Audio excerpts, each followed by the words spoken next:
тәрбие Қожа Ахмет Яссауи ілімі негізінде ғылыми жобадан үзінді. Біздің мақсатымыз әлеуметтік желі ықпал жағдайында оқушылардың рухани адамгершілік құндылықтарын қалыптастыруда Яссауи ілімінің маңызын анықтау.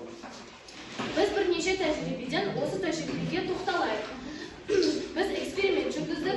Әлеуметтік желілерде бірнеше парақша ашып, парақшаларда дивани хикметтерді және Қожа Ахмет Яссауидің өмірбаянын пост арқылы жеткіздік. Қорытындылай келсек, жүргізілген зерттеу жұмысы әлеуметтік желінің оқушылардың рухани адамгершілік құндылықтарына әсерін анықтауға және Яссауи ілімінің бүгінгі қоғам үшін маңызын дәлелдеуге бағытталды. Демек, әлеуметтік желі тек уақыт өткізетін орын емес, рухани тәрбиені нығайтатын қуатты құрал бола алады, егер оны саналы және мақсатты түрде пайдаланса. Қожа Ахмет Яссауи атамыз айтып кеткендей, рухани тәрбие мәңгілік құндылықтардың тамыры. Яссауи ілімі сол тамырды қазіргі заманамен байланыстыратын алтын көпір.